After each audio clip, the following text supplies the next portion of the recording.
What's up, Pokemon fans? It's time for us to continue our GameLocke challenge and look no further than starting ourselves off with the last of the Generation 1 games, Pokemon Yellow version. We started off with green, we went through red and blue, and now finally ending it off with the special edition Pikachu Pokemon Yellow. And of course, if we were going to do the big three, then we have to end off with the godfather of all modern anime, Dragon Ball Z.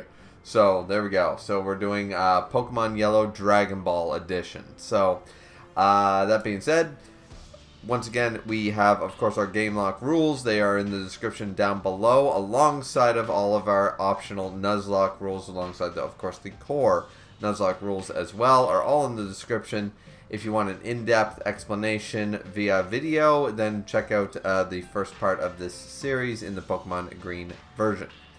Now that being said, we once again decided to bank our points. We spent no points going into Pokemon Yellow. We're trying to obviously save up a bunch of points. We seem pretty confident. We haven't lost very much going forward so far, and Yellow is not exactly the easiest version of this, but after going through green, red, and blue, I can't see ourselves exactly being detrimented by anything going forward. So we decided to bank our points again before we move on to the next generation, hopefully, depending on what happens here in Pokemon Yellow. So without further ado, let's just get underway with it. Alright guys and gals, let's get underway with this one. It's Pokemon Dragon Ball Z Yellow, and yeah, my first actual Pokemon game, in fact. I still remember when this was my first ever Pokemon game. I was at a birthday party with friends when I was really little, and Pokemon Red and Blue had come out and stuff like that, and I remember my friend getting blue version, and of course we all wanted to play it and stuff, but of course it's only one save file, etc, etc. There's only one Game Boy. It's not a multiplayer game and stuff, so I never got to play it, but I always loved watching it. I was always like, oh my god, this game is so cool, and all my friends had it and stuff. So where my birthday is 7 days away from Christmas, between between Christmas and birthday, I got my first Game Boy, a turquoise Game Boy. And, yeah, I mean, you guys can see it right back there. That's the original case for my Game Boy. And I also got Pokemon Yellow. And I remember going to, I believe it was Zellers. It could have been Walmart, but I'm pretty sure it was the Zellers at the time. And I went there, and I got, my dad was with me, and basically the guy at the store basically said, and I said, I want the Game Boy, and I want Pokemon Blue.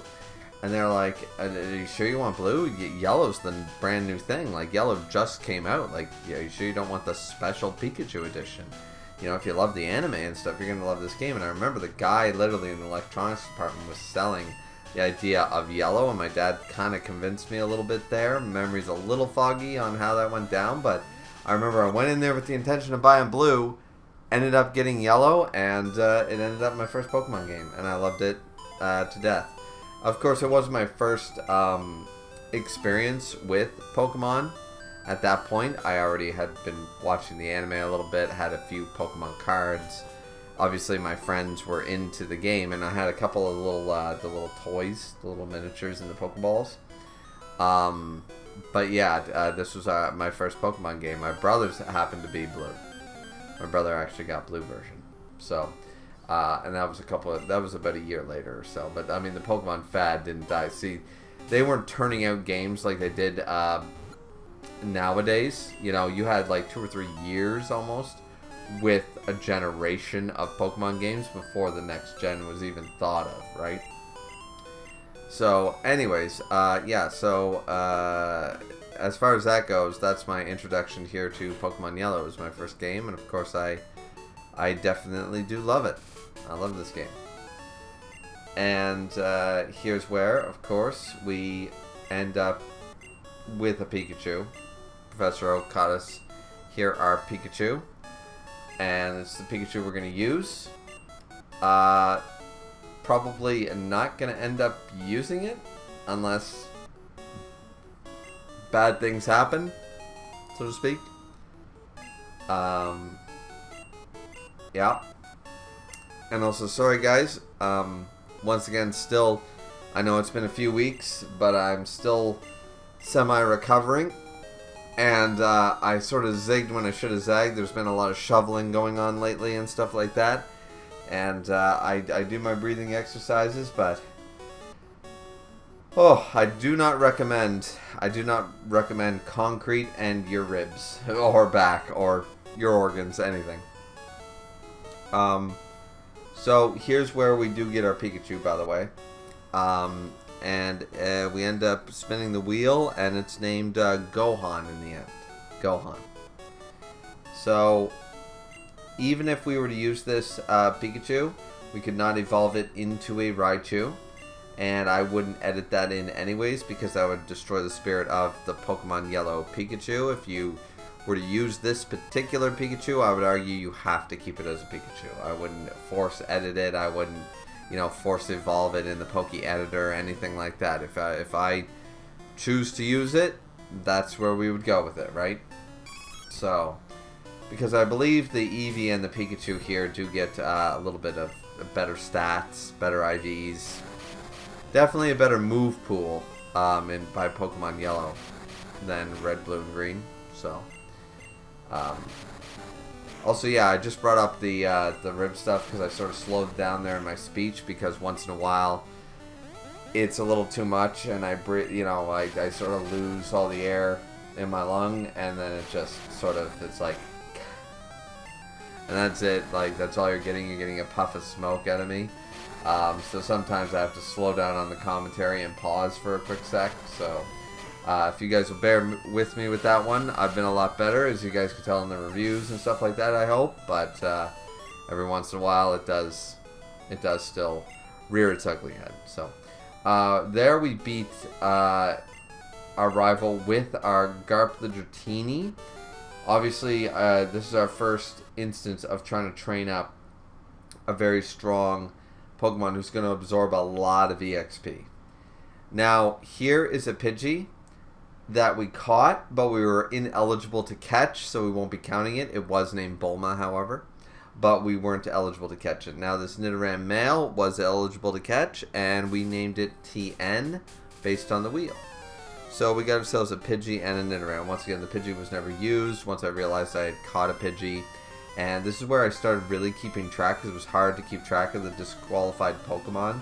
I had this like big ass chart on a big giant like image screen on secondary while I was playing, to make sure, like, okay, when I would do an encounter, I'm like, and I would have big red X's. Literally, I basically took an image from Google, put it right there for the Kanto Dex, and went, all right, I just X'd out everything that was disqualified from then on out, because I had already messed that up.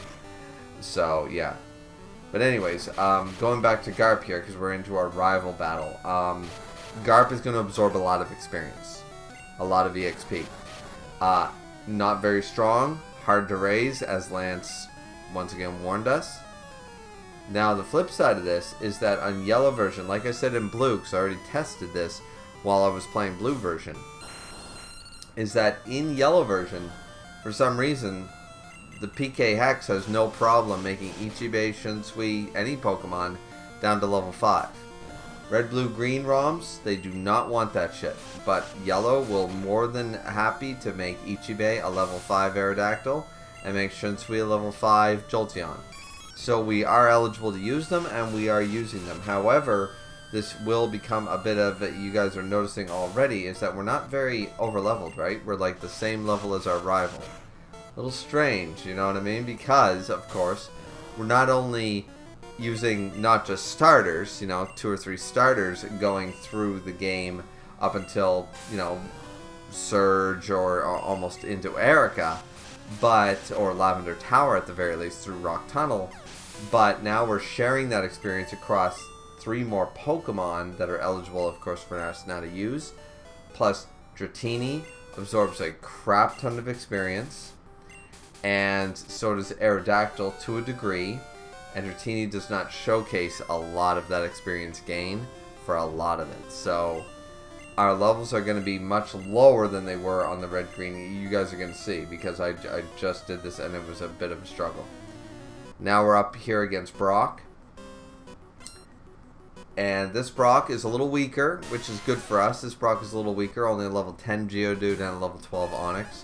Also, guys, by the way, the black bars on the sides, as far as the gameplay over here goes, there was some inconsistency when I was playing with the windows and stuff like that. I tried to fix it in editing, but some things, some clips and stuff like that got missed, and I didn't keep the exact, like, 16:9 ratio for the entirety of the thing, and everything sort of, you know, it's gonna be once in a while you guys are gonna see the black bars. It is what it is. But yeah, I tried to fit it to the window to make everything look crisp and clean, but you know, every once in a while, depending on the jolt, right?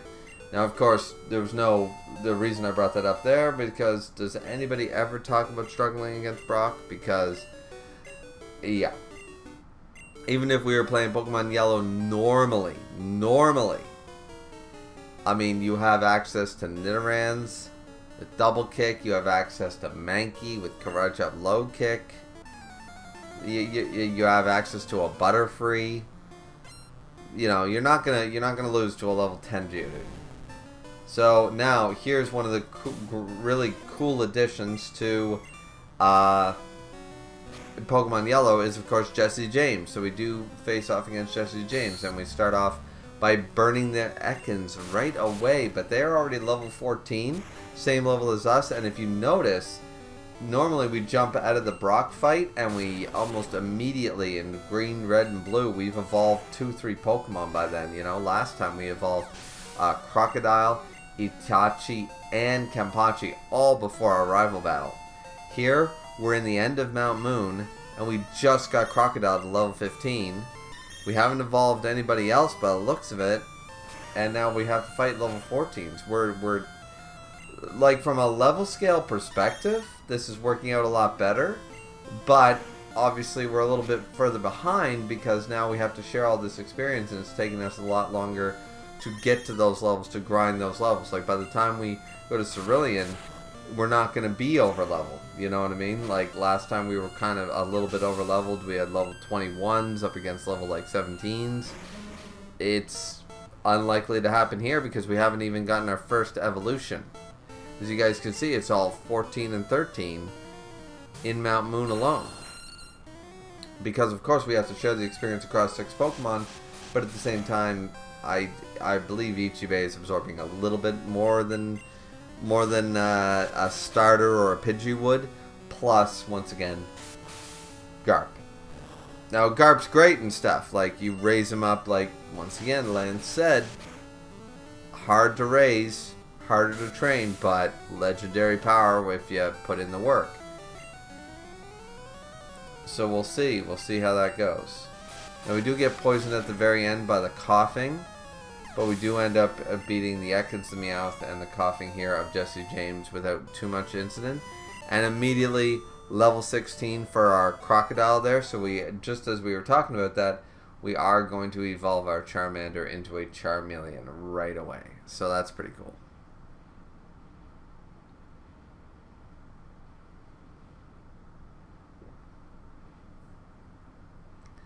Now here, right after that, we catch ourselves a Mankey in the grass right outside of Cerulean, I assume, and we name this one Hercule. Hercule is the name of that Mankey. Not a bad name, really. Sort of suits, you know, a fighting type. Mr. Satan, World Martial Arts Champion. I guess it suits, really. The Nidoran Tien one is probably the, I don't know, the one where the wheel sort of giveth and it taketh away. So yeah, so now here, of course, we have Shunsui, only level 13, going up against a level 18. And while Peck isn't going to do a whole lot of damage where we're an electric type, we got the bulk of Jolteon and stuff, but the Fury attacks, 5 levels higher, we are underleveled. We are underleveled for this battle. Like, our rival is now overleveled by the time we reach here because of the absorption of what we're giving Dratini, obviously, to try to keep Dratini relevant. Plus, nobody's evolved other than just recently Charmeleon, and no grinding has taken place, really. So, you know, maybe a little bit in Mount Moon and right before in Viridian Forest, but obviously we didn't do any between the Jesse James fight and right here into the rival battle because Spearow is level 18. Granted, strongest Pokemon on his team, and he's got like a level 15 and stuff, but still. Like, here comes the Sandshrew at level 15. It's like, alright, we got rid of that Spearow, but that Spearow was quite deadly. I would argue that the yellow version is stronger. Like, the yellow version, rival is just like the team-wise and what you start with and everything that you're given. Even though the yellow movesets are arguably, and I would fight this all day, they're obviously better. Wait. You guys just see what I see? Atachi the Abra. We taught it Mega Punch. It walked into a Sandshrew and gave it a punch to the face. Now, I know the reason that I did this, because obviously I played this, you know, just last week, pretty much. But I will tell you guys the reason afterwards. But just put your thinking caps on as to why I would give Atachi the Abra Mega Punch of all moves, and why I would throw him in there. Just put on your thinking cap for a second while we finish off this rival battle.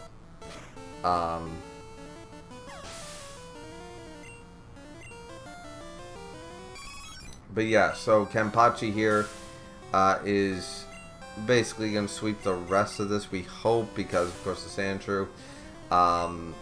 As I said, the rival is just harder. Like the movesets are harder, the gym leaders are harder in my opinion. I think just about everything is just turned up, and that's par for the course with most of the special editions for every generation, you know. Can't really speak to that on Crystal so much, but definitely Emerald, Platinum for sure.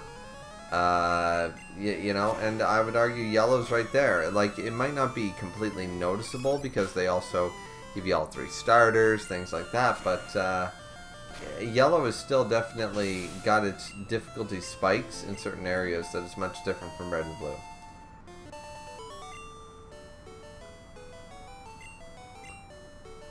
So we finish off our rival there. And Wartortle also gains, or Kenpachi also right there got to level 16. So we should see the evolution right after this little scamper away. And here it is, we do see it. So Kenpachi evolves into Wartortle. That's fantastic. So we do defeat our rival. But it was a bit of an upscale battle there. It was a bit of an uphill. 100%. And now Itachi is also evolving. So obviously we did that while going to Bill's house and stuff like that. So we finally got ourselves a Kadabra with Mega Punch. With Mega Punch of all things. Now here's where we grab ourselves the Charmander. I'm not sure exactly why we decided to do this, because it means that, yeah, great, we got ourselves a Charmander, which by the way named Vegeta. My favorite character in Dragon Ball, so crazy. But it's a Charmander that we're unlikely to use because we already have Crocodile, and we knew that going in. So while we're facing off against Misty, I just want to say, if we don't end up losing our current Crocodile and we don't switch out for Vegeta, then we're, not only do we lose Vegeta, but we're ineligible to use another Charmander for the rest of the fucking run. So that's craziness, as far as I'm concerned. So I have no idea why I didn't do that. Granted, we did not grab the Bulbasaur, as you guys probably noticed. The Bulbasaur in Cerulean has not been grabbed. I think that's a good thing at this point, because we don't need the Bulbasaur, and you know, it's a good slot to keep undisqualified. Now, if you guys can already see our strategy going forward here, we're doing the Thunder Wave Wrap strategy up against the Staryu. Just trying to do some chip damage and stuff like that. We switch into the Itachi immediately here. For some reason, do not evolve it into an Alakazam right away. I don't know why. We've done it every single time, so I have no idea why we're holding back now. But we go for the double confusion to get rid of the Staryu. The critical hit probably mattered a little bit there. And then we go into the Starmie. Now, here's where obviously things are going to get a little dicey. The Starmie is quite difficult, and we're obviously under-leveled to fight against it. Thankfully, we get a critical hit there, which didn't do much, but the thing is confused. The Starmie is confused. Now, we're so scared of the Bubble Beam that unfortunately our strongest Pokemon, who all have... excuse me, guys. All have full health, are not, you know, they're susceptible to that Bubble Beam. So, we immediately go for the Thunder Wave here to slow this thing down. We want to... We're going to go for the Wrap strategy. The Wrap, this works in Gen 1. It's done by Erica's trainers, Weepin' Bells and Bellsprouts. You guys have definitely, if you've played Gen 1s, if you grew up like I did, you suffered this. You had a level 29, level even 32 Charmeleon who was paralyzed. And those damn Bellsprouts wouldn't let up the Wrap, would they? No, they would not. No, they would not.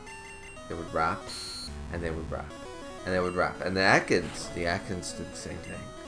They would Wrap you, and Wrap you, and Wrap you, and you were unable to move. You weren't able to switch. You weren't able to do anything. Because you basically had to die. Because the Wrap would continue. If you lost the speed tie, you know, and obviously if you're paralyzed, you lose the speed, you immediately just have to take all the Wraps. And nothing you do is going to matter. And so the attack just continues.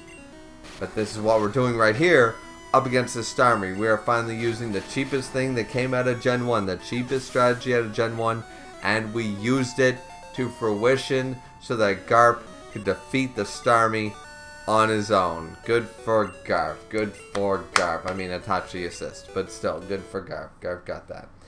Garp deserves that. So then we catch ourselves a Drowsy named Master Roshi. So that's pretty cool there. And then we keep moving on.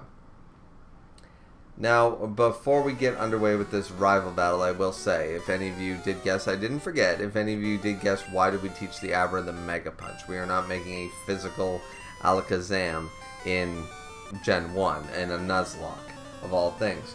The reasoning is because obviously I had to do so much switcheroo stuff with the Dratini and with the Aerodactyl and stuff like that. There's so much work to be done with these Pokemon. And Shinsui by level 21 has Thunder Shock, so that's a big difference.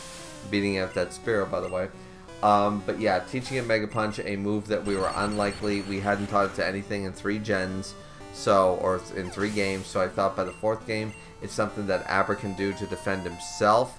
He can probably just, you know, switch in and kill off a few Pokemon here and there. Might even be able to grind a little bit, and which is what we did. We managed to grind outside of Cerulean there and past the Nugget Bridge with just a little bit of Mega Punch, you know, doing a little bit of damage and stuff and running back to the Pokemon Center. And just gained a lot more experience doing that, so that was the reasoning. It was just simply for the grind because obviously we're trying to raise up a Dratini plus 5 other Pokemon, and obviously we're right at that rival level. Look at that, our starter's level 21, Kenpachi, our original starter's level 21, our rival starter is 20. We're a lot more even-keeled in these last few battles, and even under-leveled against the, obviously the Misty fight than we were originally, you know, in the last 3 times we played this, so we're just trying to even the playing field, and that was the reasoning for the Mega Punch. So we defeat our rival, and now we get to go up against Lieutenant Surge. Let's go.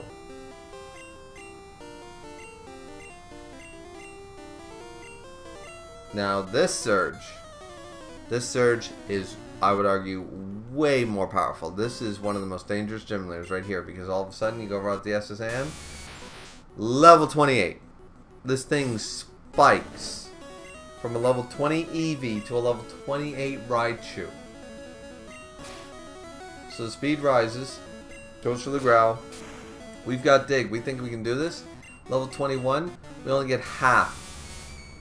Goes for a growl. Any move here basically is going to get that mega kick. Probably would have killed us. And the dig, the growl mattered. The growl mattered. The mega punch, it misses. The mega punch misses, and everything there had to go right. One mega punch, one thunderbolt, one mega kick. That whole thing goes to shit completely. But we do defeat Surge doing that. That's insane. We catch ourselves a Magnemite outside of, I believe right outside of Vermilion. We are right outside of Rock Tunnel. It's named Piccolo. Magnemite, Piccolo the Magnemite. And then we, right away, we go straight into the rival battle after that. It's already evolved his Spearow into a Fearow, but at this point, Shunsui is a little weaker. See, you guys can tell the level difference, can't you? Like, at this point, we're almost level 30 in red, blue, and green. Now, at this point, we're just getting to mid-20s with our team. Crazy the difference, isn't it? But yeah, we learned Thunderbolt, obviously, from Surge. You can take down that Fearow, no problem, and now a Vulpix is no issue either. The critical hit probably didn't matter because it's Thunderbolt from a Shunsui. In comes a Magnemite. Now, here's where we decide to change pace. We go into Crocodile, who's only level 22. To take a Sonic Boom attack. Now, once again, Steel type did not exist yet, so Ember, you know, isn't going to do much. But if you recall, we have Dig. This thing's Electric type. Dig's 100 back then, and there's no abilities. So there's no Levitate, so it affects Haunter, Ghastly, Gengar, Magnemite, all of them. And in comes Sandshrew, so we decide to dig a hole. We dodge that Slash. We go for the Dig, which does almost half. We take the Slash. The critical hit does quite a bit of damage. And I'm thinking, let's not risk it. We got a full healthy team. Let's switch into the much stronger level 27 Kampachi. Obviously, we were using Kampachi a lot more, as you guys can tell, in Rock Tunnel because of the difference in level. We have like a level 22 and a level 23. And we have level 27 Kampachi. You know. Then in comes the Eevee. We're just going to keep on the Bubble Beam.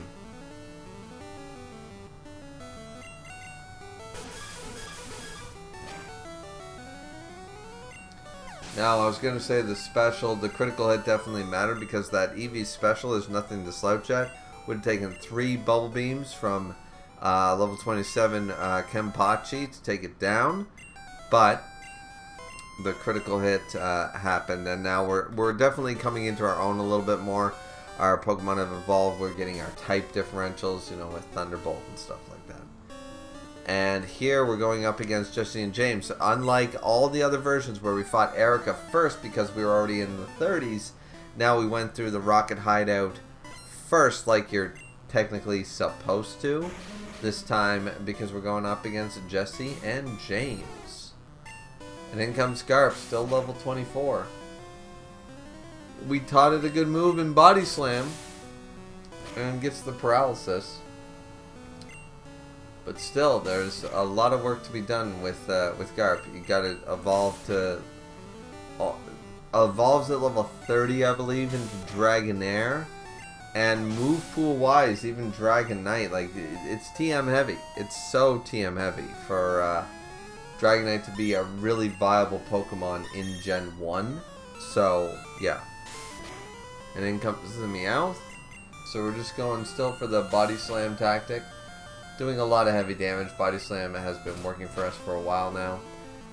The Bite does pretty significant damage, and now we go for the Wrap just to try to finish him off. Without wasting a Body Slam, I'm assuming.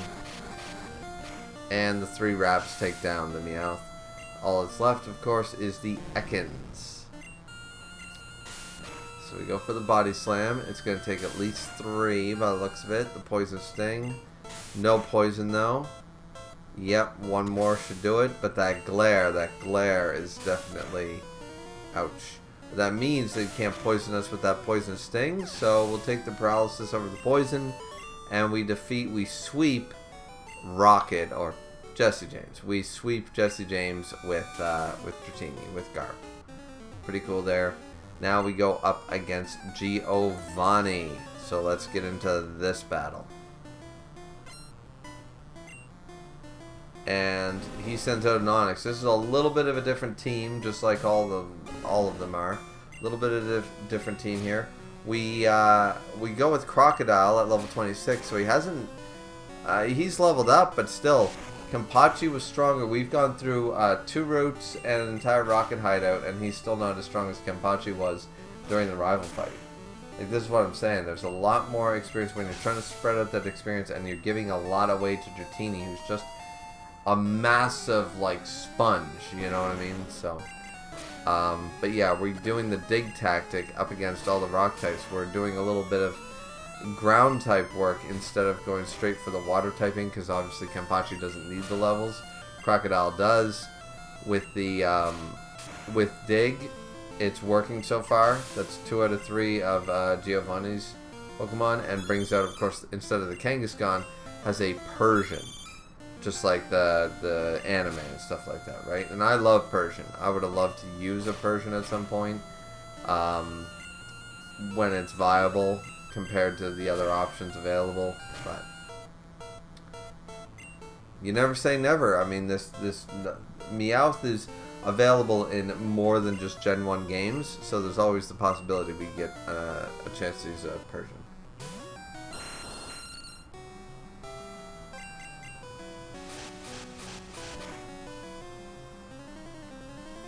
So we do the switch into Ichibei just to be on the safe side of things, and also to end this fairly quickly. Persian's also level 29, a little bit tougher than most of our team. So we're going to finish him off with a few wing attacks and call that one a day. Of course, the critical comes when it doesn't matter, but it is what it is, right? So we defeat Giovanni. Good for us. And wow, we jump right into it against Jesse and James once again. We jump into Jesse James fight in Lavender Tower. Okay, so now they're level 27 Meowth against our level 29 Kenpachi. So once you defeat the Rocket Hideout, we still haven't fought Erica yet. So we're doing the entire Lavender thing because we're still sort of under leveled. I guess we're worried about Erica because Erica has like level 30s, like level 29. If I recall correctly, like, the Erica team obviously has changed, but Erica has level 29s in the red, blue, and green. I believe has level 31s maybe at this point. But yeah, so, and now, of course, it's an Arbok now. Like, Meowth obviously will not evolve into a Persian. That's Giovanni's thing. But Jesse James officially have evolved their Coughing and their Ekans into Arbok and Weezing respectively, and they're right up there. They're almost level 30. You know, Kenpachi's doing really good, but still, like, you know, strong.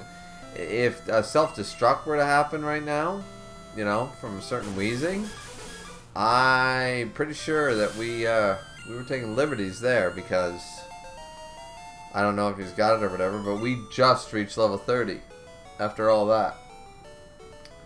So now we do defeat Jesse James here in Lavender Tower. And obviously now we're finally going to go up against Erica. So things are a little different. We've got more people to battle, but of course much more to lose, a lot more to train, etc, etc. So let's go into the Erica fight, which I believe is still 3 Pokemon, but are they different? It starts off with the Tangela, who's level 30, much stronger. I believe level 25 last time. So we're a little underleveled here. We're going to go Crocodile with Ember, which doesn't do a whole lot. I mean, granted, it's only Ember, but still. And here comes that wrap. Thankfully, it doesn't do a whole lot, and we're not paralyzed. So here we go. We wait for this wrap to end, which still ends up doing quite a bit of damage. This Ember should bring him down to half. It does. Goes for Constrict. That's actually good for us because that'll only do a measly amount of damage. 2 more Embers will take down this Tangela. Goes for Bind. Now Bind and Wrap are basically the exact same move. I don't know what the difference is other than... no, there is no difference.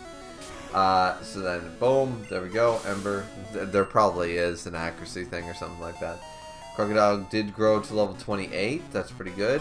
Now, this time, instead of a Victor, obviously, we're going to fight Gloom and Weepinbell. They're higher level than the Victor Bell Vileplume team, but they're definitely 3-4 levels higher than before. And that acid is definitely scary. So we've basically been able to sweep by the looks of it with Ichibei pretty much the whole time. Going through this gym with Ichibei by the looks of it.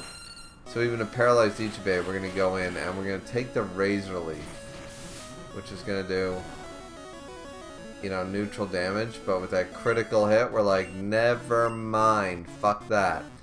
This is where we should be substituting guys like Garp. So here we go. The acid does happen. So we decided to go for the body slam. Trying to go for our paralysis, but of course we are under leveled here, so we're taking these acid hits. They suck. That defensive hit mattered. And without the paralysis. Now we do have Vegeta in on this fight for whatever reason. I believe because there was no point in bringing, obviously, Kenpachi. Is that who we're missing?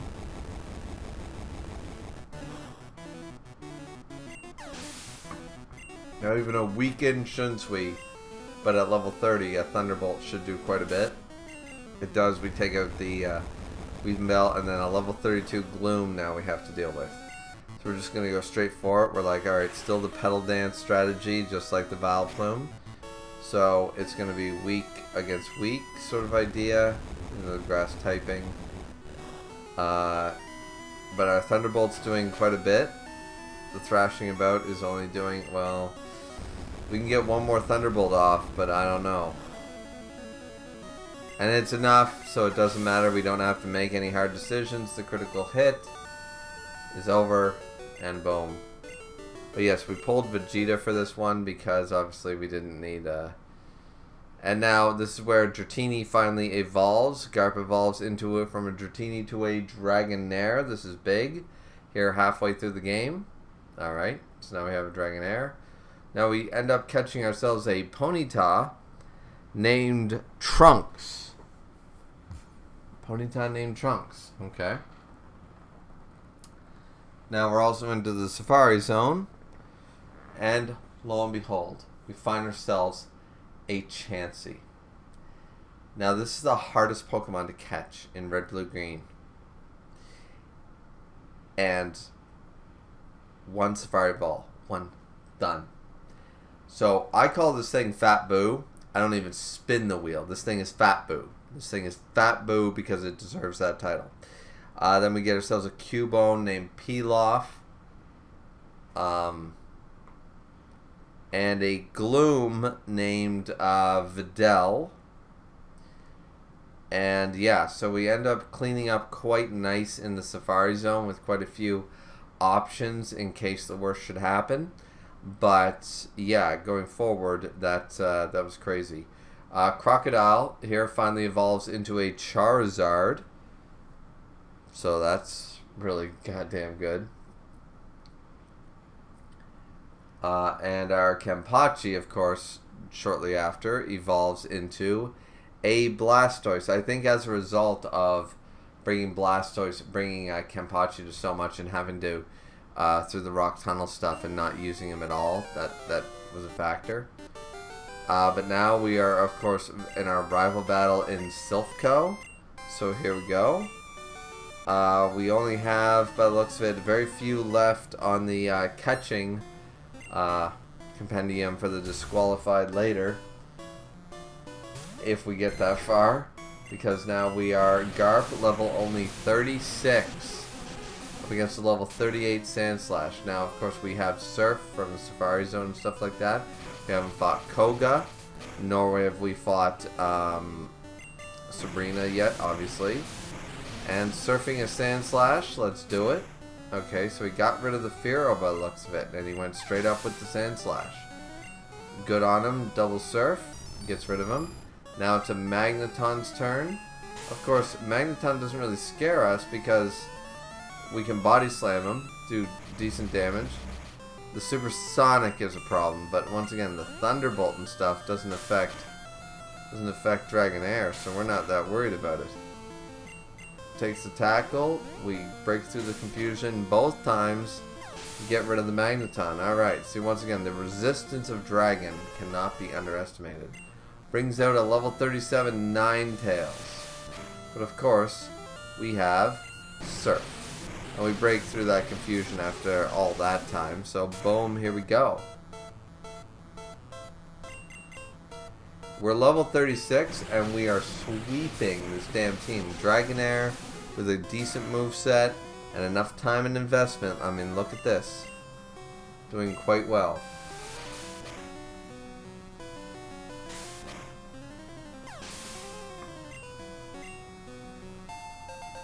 Down to half health after getting rid of 3 out of 5. Now here comes the Kadabra with the side beam. Now this might do quite a bit of damage. And it does a little too much candy for us, but that body slam nearly gets rid of him and paralyzes him one hit. But we're a little sketchy, we're just a little unsure, so we switch out into Crocodile for the safety net. Goes for the disable, gets rid of our dig, that's fine. We just go for the Ember, we just gotta take out this Kadabra. But, I mean, Dragonair pulled the weight. Now here's where, once again, I'm not convinced. Because I didn't lose a single fight. Supposedly, I had to lose one of either the Nugget Bridge fight or the SSN fight to make this a Vaporeon. No, I'm not buying it. It's based on the Eevees. I'm still arguing this. Based on the code, if you have a Jolteon, this thing will, you know, and stuff like that. I'm sorry, guys, because you guys saw, I did not lose a fight. Where would I have lost a fight? I did not lose a fight. If I had lost a fight, it'd be the end of the run, and I'd show you that. But I didn't lose a fight. So I don't know where the coding's at with this. He's got a Vaporeon. Okay. Now, here's where we fight Jesse and James.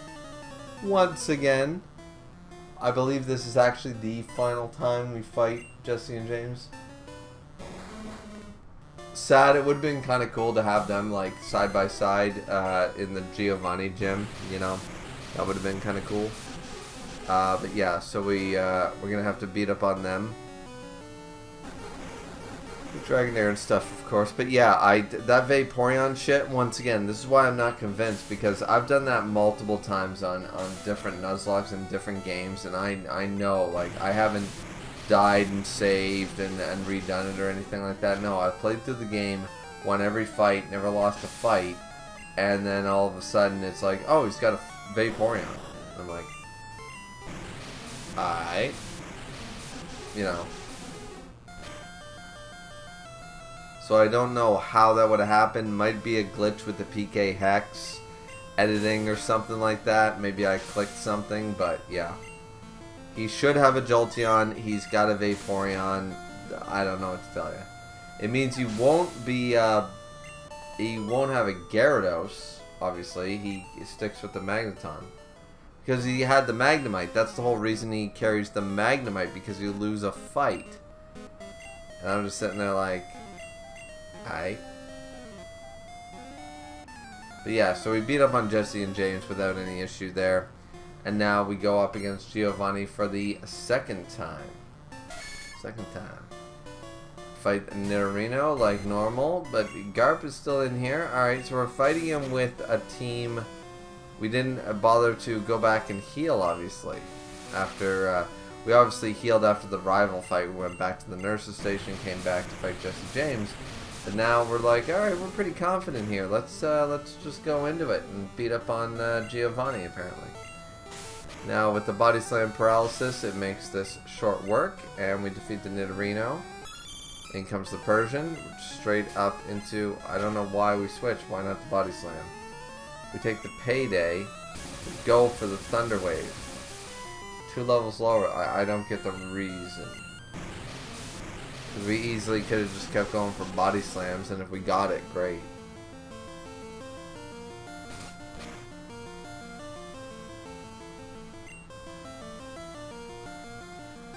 I'll be honest with you, this was like 5-6 days ago. I forget my reasoning on the Persian.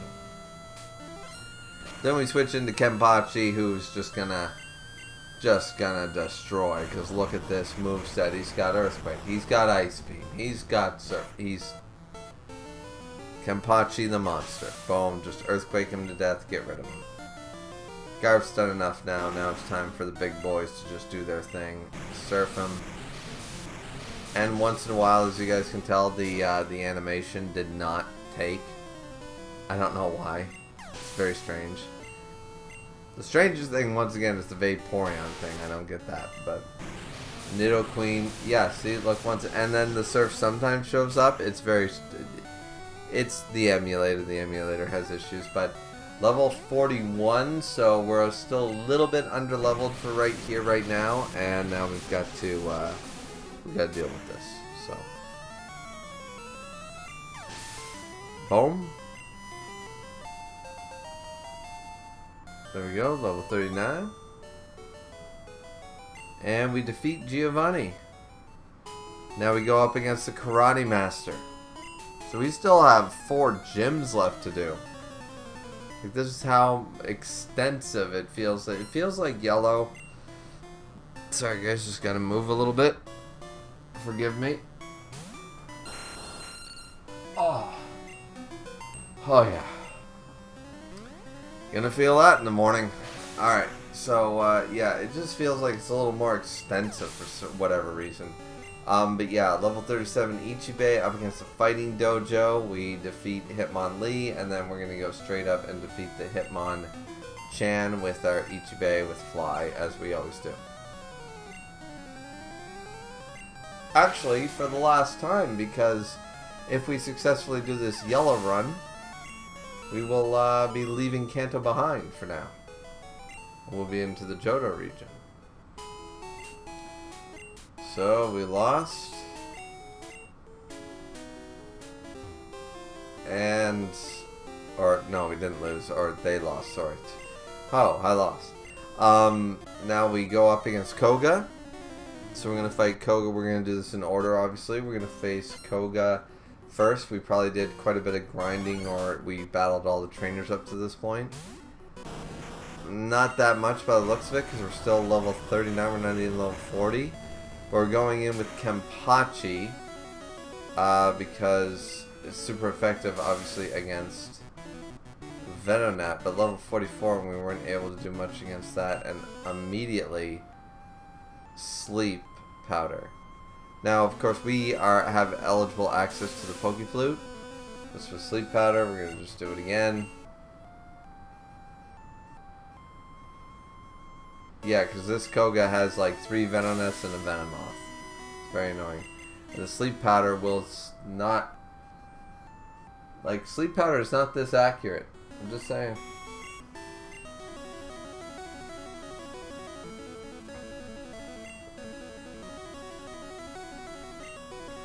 Finally did something else, so we're gonna Earthquake.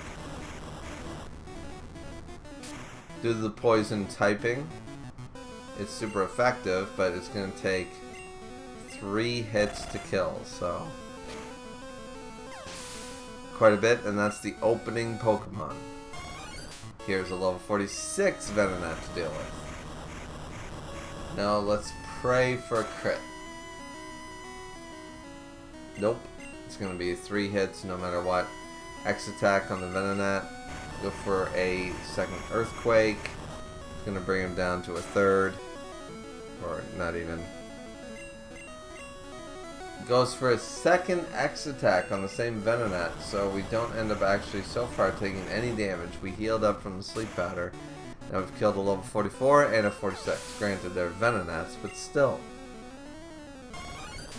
Now a 48 Venonat.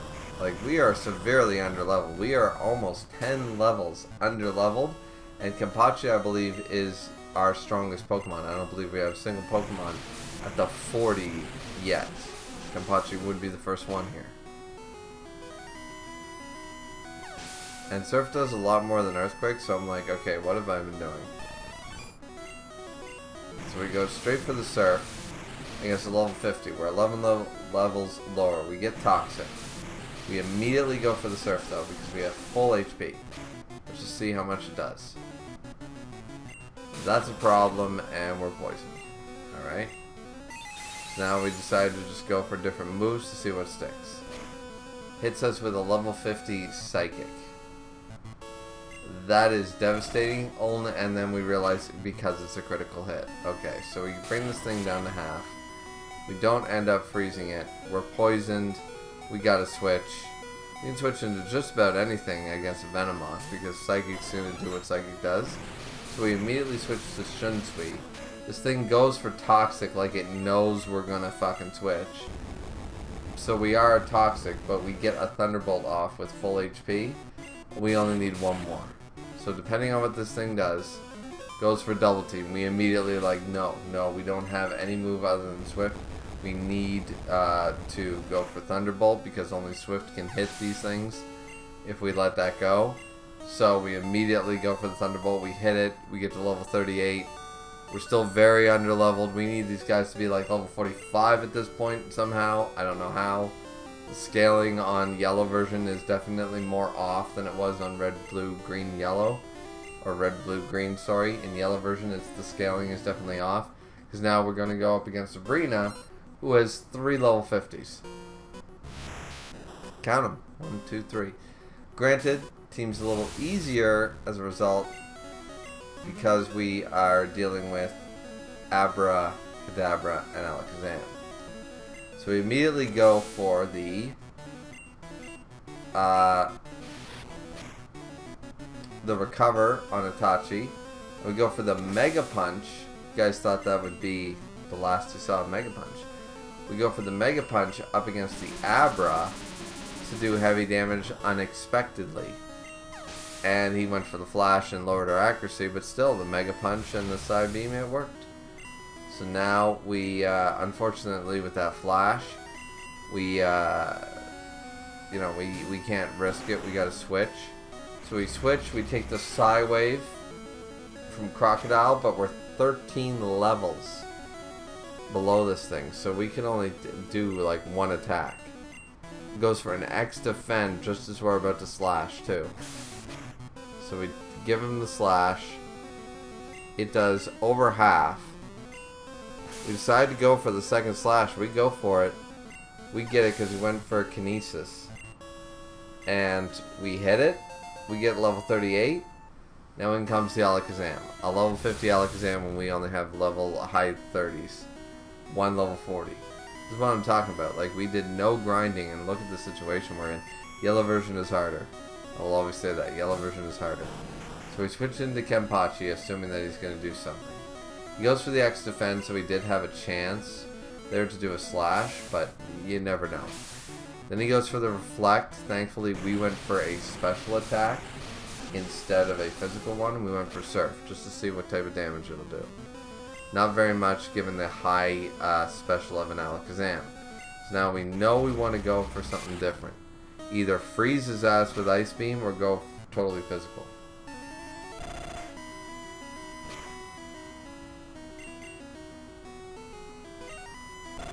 So we just start spamming Ice Beam, hoping for that freeze. Goes for the Recover, and this is why. Because I don't know how we're going to beat him if he's not frozen. And we get it. We get the freeze. So now we can just Earthquake his ass to death. Because you cannot fix freezing. You never thaw out in Gen 1 as far as I've ever seen. You never thaw out. Pokemon Stadium has different fucking rules. Actually, I don't think that's one of the change rules in Pokemon Stadium either. I don't think you can break out there either. So, but freeze never used to thaw out. So we are, once you get frozen, if they don't heal, you're safe to win. We straight up beat the Alakazam by just spamming the Ice Beam button.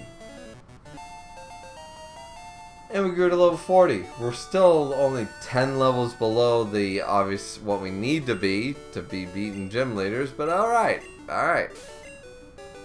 Good for us. Now we do catch a Griever in the Pokemon Mansion, and it's named Garlic Jr. is the name of our... Okay, so we ended up with Pilaf, Fidel, and Garlic Jr. And now we're up against Blaine.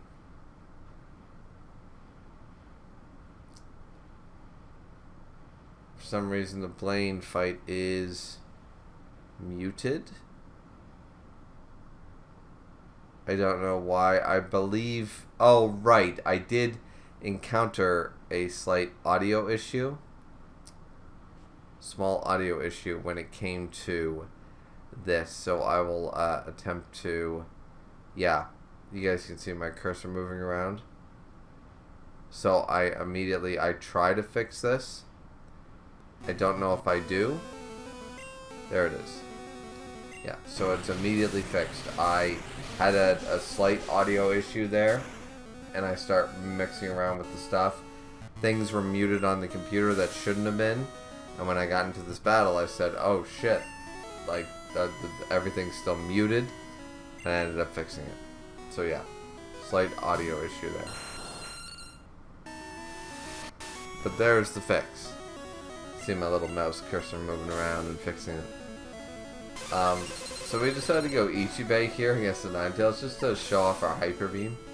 So we got Hyper Beam on Aerodactyl, and I like it. So Kenpachi grew to level 48. So we did obviously quite a bit of grinding at this point because we've gotten everybody like 4 or 5 levels. Yeah, like look at this. The levels are 4 or 5, so we did a shit ton of grinding. So those EVs are definitely loving us right now. But still level 50 Rapidash. We're still under level to fight against the level 50 Rapidash. But we go straight for the Earthquake instead of the Surf just to be different, I think. Just to be different. Just say, you know, I can also do this.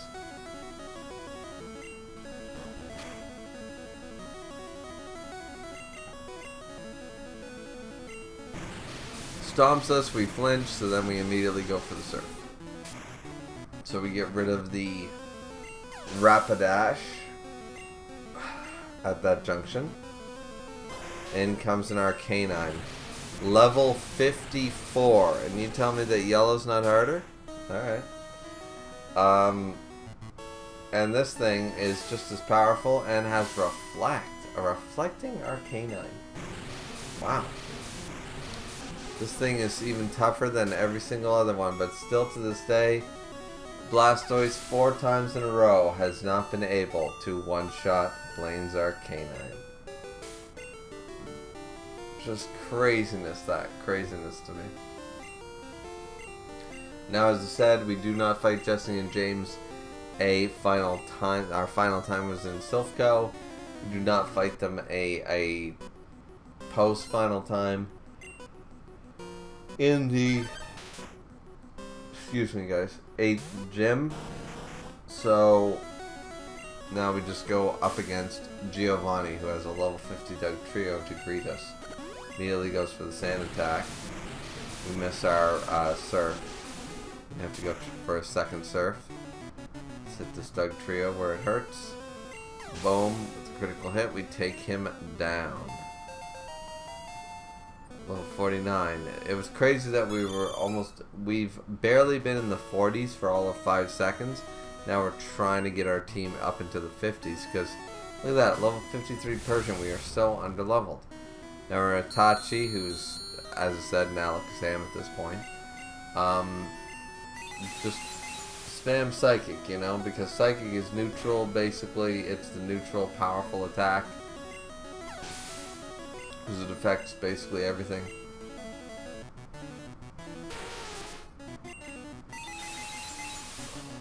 Excuse me.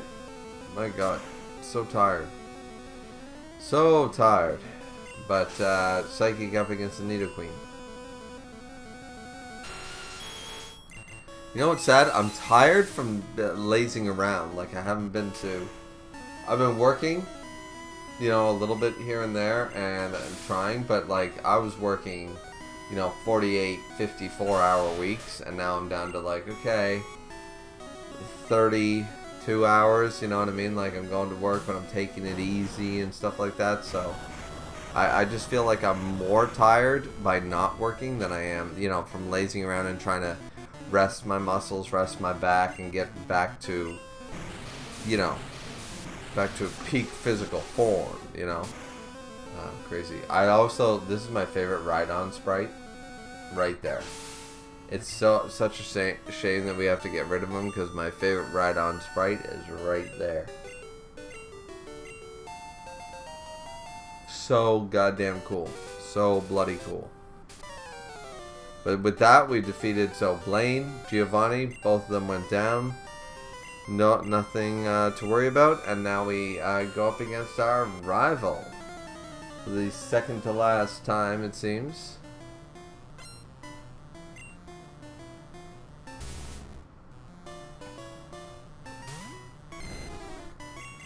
Opens up with the Sand Slash. We're relative level here at this point, so 47, 46, not bad, not bad. So we surf him. We aren't able to straight up kill him. Obviously there's no stabs, so it makes sense. We do end up going for the surf.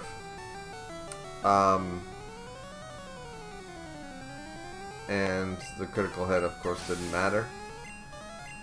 But we got the kill, so good to go.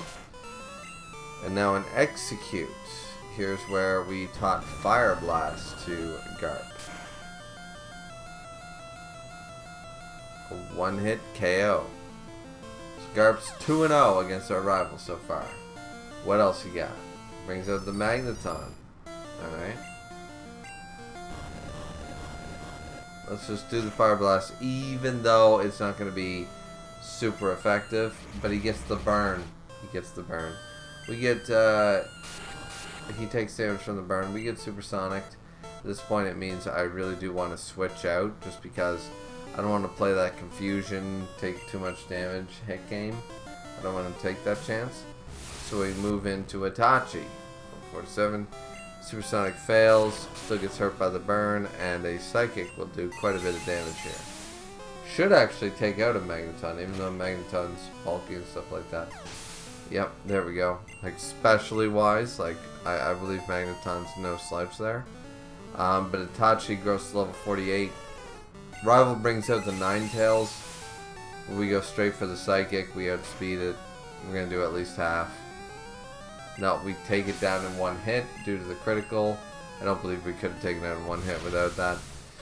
In comes the Kadabra. Now it's time to bring out that Mega Punch. You can side beam me all you want, but I have a physical attack to bring you.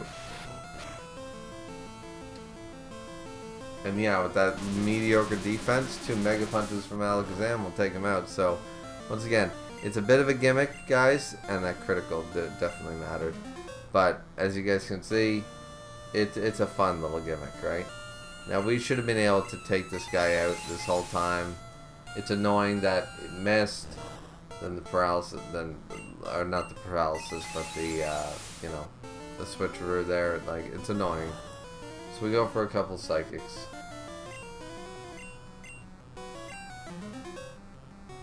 Now, I'm using Recover. I'm like, no. I'm not losing to my Kadabra counterpart. I'm going to win this.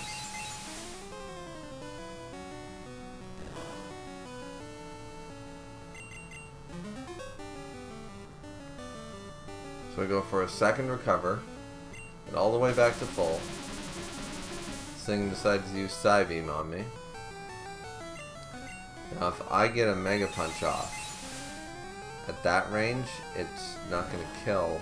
But at this range, it absolutely will. Well, anything should kill. So if that Recover brings him only to about half, no, not quite enough. So we're just going to spam this. We're going to make him recover. We're going to hit him. We're going to make him recover. We really want... This is the salty grudge match. This is what this is.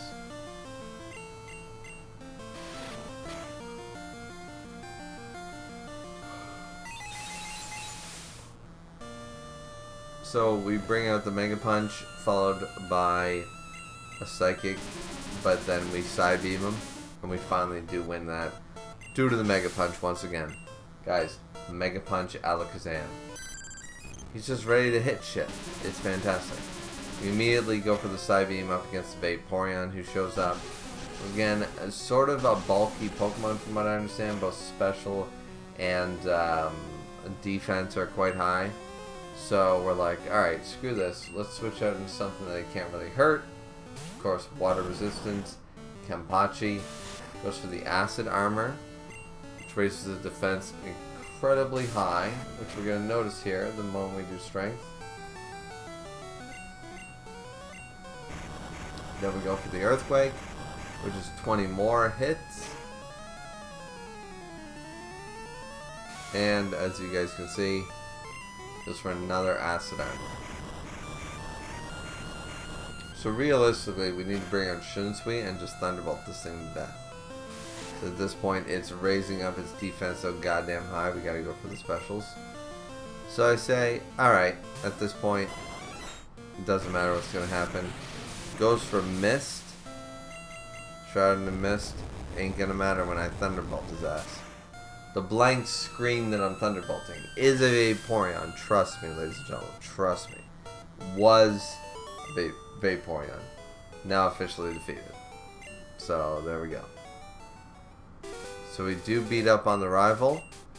And then after this, we are going to go to, of course, the Pokemon League. But before we can even get into that, guys, once again, go through Victory Road, do a little bit of training, and boom, we get Garp evolved into a Dragonite. We finally get a Dragonite right before Lorelei. It's time to go into the Elite Four. But you think we were going to go into this shit without, given the fact, given the ideas behind what happened last time, right? Like, given the ideas of going in here under-leveled? No, that wasn't going to happen this time. No, not on yellow. So we are immediately at level 55 Shunsui going into this thing. Thunderbolt this Dewgong's ass. This is the same strategy we've always done. Shunsui in, Thunderbolt, light him up. Get to level 56 right out of the gate. We were right on the cusp apparently. So the Cloyster is always the weakest in special defense. So the Cloyster will always go down. If the Dewgong goes down to one hit, Cloyster will suffer the same fate. Now the Slowbro sometimes can be a little bit bulkier, depending on the version, depending on everything. But we Thunderbolt and boom! Critical hit likely did not matter once again because this is Shunsui. Now in comes the Jinx. Now we always got to be worried about the Jinx, like I keep saying. We've been lucky with the Jinx every time. So we start off with a Pin Missile. I don't know if this was the right play. But we get a 3. Hit him for 3 times. Okay, and we take 1 Ice Punch. You know what? Not bad, not bad. Okay. This Ice Punch is a critical hit. That's a big problem. So we end up finishing off the Jinx with a double Pin Missile. But we take a critical hit Ice Punch. Now we're up against the Lapras, and I'm bold. I'm bold here because a Hydro Pump from a Lapras might be able to kill us from this range. We go Thunderbolt, and once again, you cannot... And still, Yellow, like, went for a Super Potion. Went for a Super Potion on a turn that couldn't use a Super Potion. I'm still baffled. It happened again. Once again. What is with this glitch? It's insane. It's hilarious. But the Elite Four love to cheat. But they cheat in our favor because we never took the chance of losing Shunsui there. Shunsui sweeps everything. Good to go. Now it's Ichibei's turn. Let's go. It's time for Ichibei. Go up against Bruno like he always has. Like he always has. I feel like we clear this no problem. No problem. We've been doing this a million times. And though the teams are slightly different in yellow version, the Elite Four, other than the champion, everything basically remains the same. So...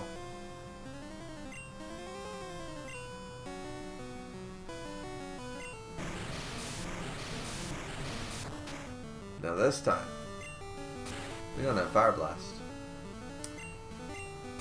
And I Toxic this guy. But I immediately notice I do not have Fire Blast on my Aerodactyl because I gave it to Dragonite. So why, and this thing has Rock Slide, so why the hell did I decide? So I'm doing everything in my power to defeat this Onix without switching and without taking any damage. So I go for the fly again, then goes for the dig, takes the poison damage to kill it. I'm doing everything in my power to figure out my fuck up. And jumps into the Hitmonchan, the Hitmonchan takes the fly. So that worked out beautifully, but it's because of my fuck up. I went in against the Onix without a plan. Last time I had Fire Blast. This time I don't, so I went in there without a plan. But I get rid of the Hitmonchan and the Hitmonlee in due order. I only take a little bit of damage from the Onix overall. Now this is where I'm like, alright, well, if that strategy worked once, why don't I do it again? So I decided to Toxic the Onix. The Slam misses. Start stacking up that poison damage. Let's go for the fly. Let's let him try to do his thing. Goes for the X Defend. Not a bad idea, honestly, in that situation. Poison, of course, starts doubling. Fly's not going to do as much. Goes for the Screech. Misses. Poison damage. Alright. We go for a Hyper Beam here. That's bold. And because he gets a Rock Slide off on us, which should do, yeah. Now, as a rock type, I feel like that shouldn't have been super effective. And he goes for the Earthquake. Thankfully, he's a moron because he went for the Earthquake. And we had to recharge. Now we're up against the Machamp. But Rock type moves against Rock type should be not very effective, so that shouldn't have been super effective as far as I know. Not 100% on that. Gonna have to double check my type chart, but yeah, very dangerous, very bold of me. We switch into Itachi to take care of the Machamp with one quick Psychic due to their love of these X speeds, X defends, X attacks. But very scary right there for Aerodactyl. We nearly lost Ichibei right there, and I was like, oh yeah, we've done this a million times, it's going to be a breeze. Now obviously this one, once again, is the same idea. We're going to heal up Ichibei and Shunsui, obviously. But then we're going to jump in, and I assume we're just going to use Itachi to sweep.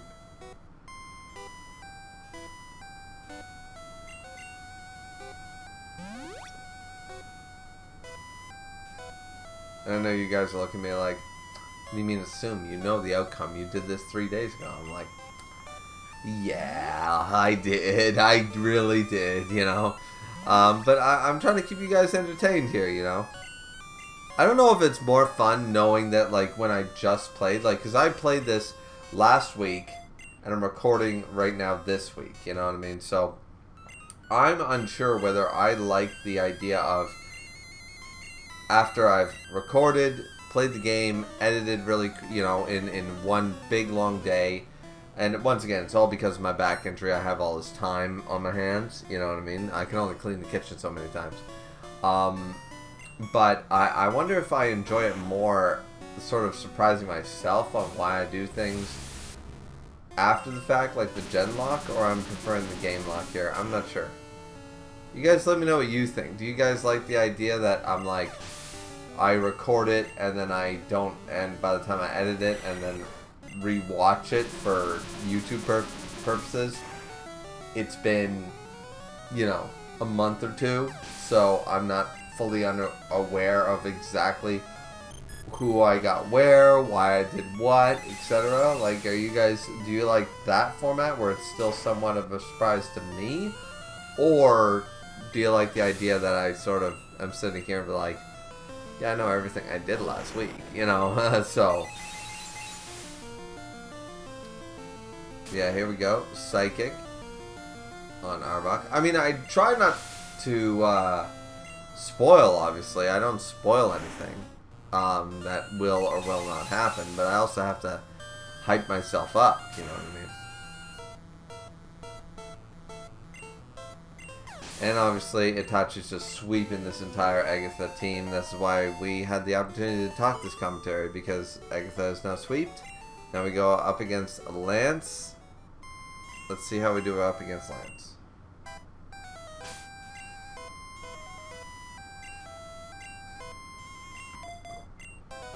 Should I tell you guys what my notes say about the Lance fight? Well, actually, funnily enough, no, I'm not gonna do that. Yes, my notes do have notes on the Lance fight. My notes have notes. Notes within notes within notes. Let's go. Well, let's beat up on Lance the Dragon Tamer with a Dragonite of our own. You think you're the only one who can tame a Dragon, Lance? Well, look at me, bitch. You bring out that Gyarados. And we'll bring out Shinsui, and you will not survive this Thunderbolt. I love all the Gyarados. The only bad Gyarados sprite, in my opinion, is Silver's. Silver's is terrible. Silver's is ugly as hell. Every other Gyarados looks awesome. Gold's is amazing. Okay, so he brings out the Dragonair. We go for the Thunderbolt. Not doing nearly as much. Immediately goes for the Hyper Beam. We didn't even do half. Okay, we can go for another Thunderbolt there with the recharge. Sure, why not? Normally we would switch into, you know who, but goes for the Hyper Potion. But he had to, once again, he cheated. So he had to recharge. Shouldn't have been allowed. See, that's what I'm talking about. Goes for the recharge there, so we got the free switch. We still got the recharge, but you see what I'm saying? Elite Four is cheating on these healing items. So we get the crit, and we kill off the Dragonair. Don't know if the crit mattered. We'll find out against this Dragonair if the crit actually mattered. It might have. And yeah, it probably did. Here comes the Hyper Potion, and once again, like, they're cheating like crazy. This glitch is insane.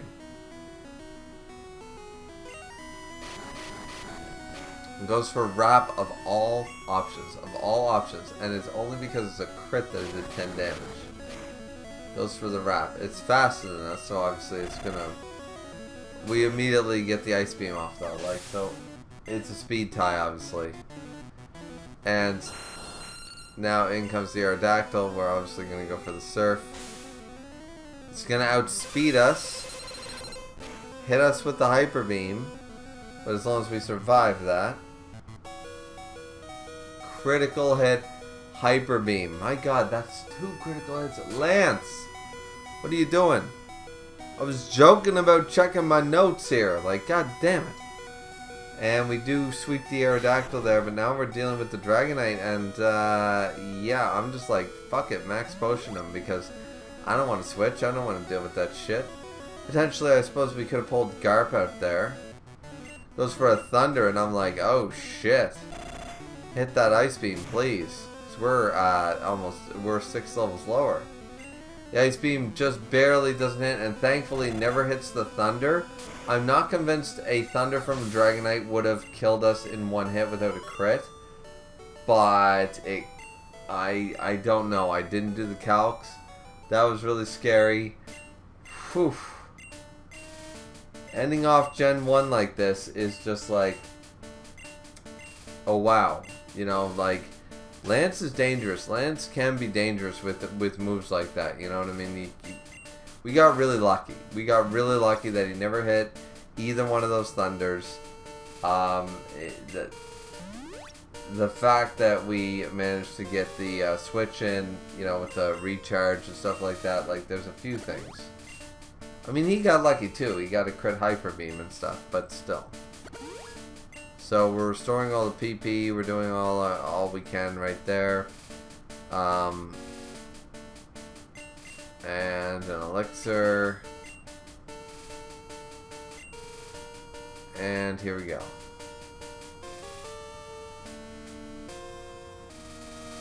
So we're deciding who to start with. Obviously Sandslash is going to be at the very beginning. So now we finally go up against our rival.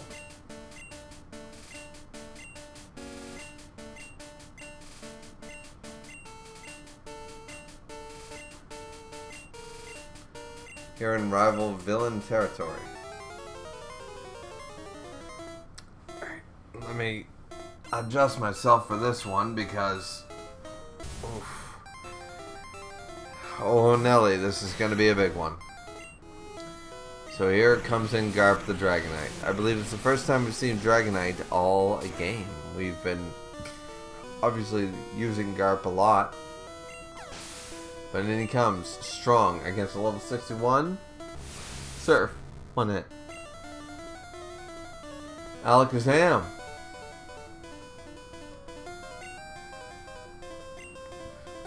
We go for Fire Blast and we miss. So we take a Side Beam. That's more than I like, but we do go for the Fire Blast that hits this time. And it's a crit, and it does a hell of a lot. He goes for the recover, we go for the Dragon Rage. I'm just worried about using that Hyper Beam. That Hyper Beam will do a lot of damage, but the recovery is bothering me. He goes for the recovery again. I'm trying to burn him, I think, with the Fire Blast. But we miss. That's 2 Fire Blasts we missed in a row. Or not in a row, but now we hit this one. But still, we don't get it. So we go for another one. So this guy just keeps recovering. Okay. If we get that burn though. Final Fire Blast. No burn. So we go for the Surf. We're going to take the Side Beam. We're going to go for the Surf, which once again the animation is, as you guys can see, is a little glitched out. Oh, that was a crit. I was about to say, has that been that the whole time? So here's where we get the Kinesis, the accuracy falls. We go for the Hyper Beam because we say, screw it. Hit him. Kill him. We get that Dragonite Hyper Beam right out of the gate. Now, Executor comes in. Of course, we can immediately Hyper Beam against him because why not? It does a shit ton of damage, by the way. He hypnoses us. So it means we get a free switch. So that's actually fantastic. So we got the free Hyper Beam off. We ran out of Fire Blast, and now we get to switch to Crocodile, who just takes a quick stomp. And we Flamethrower him. First appearance of Crocodile here, also in the Elite Four. Now the Ninetales comes out. Now we have Dig. And we have Slash, so we have a lot of options, even though we're a few levels lower. Once again, we're still not learning our lesson there, are we? But critical hit on the critical hit probably mattered there against the Ninetales. But we get it, and now we have Flamethrower. Against the Magneton, sure, but I don't know why we would decide that because in yellow version, he's Flying type. We had the option of Dig, and we just lost Crocodile.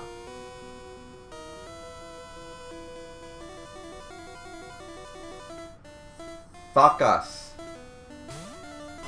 We just lost Crocodile to one of the dumbest mistakes. We had the option to go for Dig. We had the option of switching out, obviously. But we had the option to go for Dig, which probably would have killed the Magneton. I didn't run the calcs. But we actively chose to go for Flamethrower, getting cocky, knowing that in yellow version, Charizard became a flying type. Or at the very least could learn Fly. I forget what the rule is. He could learn Fly in yellow version, but he was still a flying type the whole time. Either way, we let, against an electric type, we let a Charizard. And so even though we beat up on the Magneton, and now with Shunsui, and now we're Roar Beaming, and we're kicking the shit out of a Vaporeon that should have been a Jolteon. I don't know why it's a fucking Vaporeon. Either way, we lost Crocodile to such a stupid mistake. There was no reason to lose him to that Magneton. There was no reason for that. We could have survived that without issue. We could have sweeped him. Mistakes made. And this happened when I was battling this. This was only last week. And I sat back. I paused it. Maybe you guys can see the quick edit there. But I had to pause it, and I had to just, like, do one of these, like...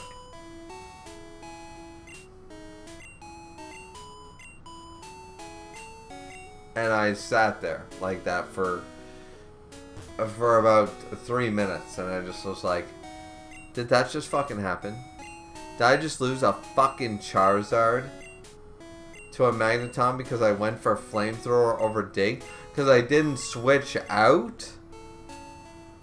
Like...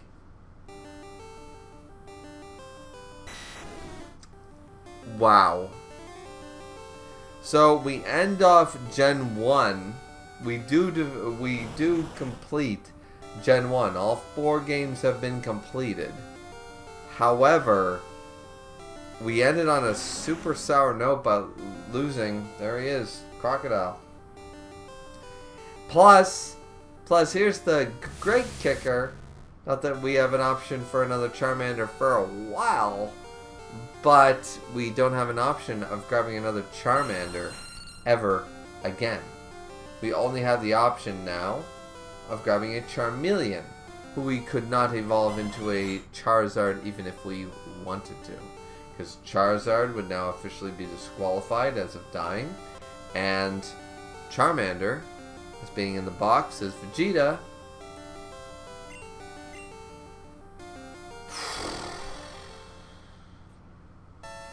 yeah. So you guys sort of see why I'm a little testy, a little bit, yeah. Yeah, this wasn't a great note to end on 100%, because now we gave up Genryusai for Crocodile, and I think it was still a great move. But now Genryusai is no longer. We can't pull anybody. Like, we don't have reserves. We can't do anything like that. We can no longer actually get ourselves a Ninetales as a result, or a Vulpix. Sorry, we can get a Ninetales, but how? I don't think you can catch a Ninetales in the wild in any generation game. So basically that line is locked.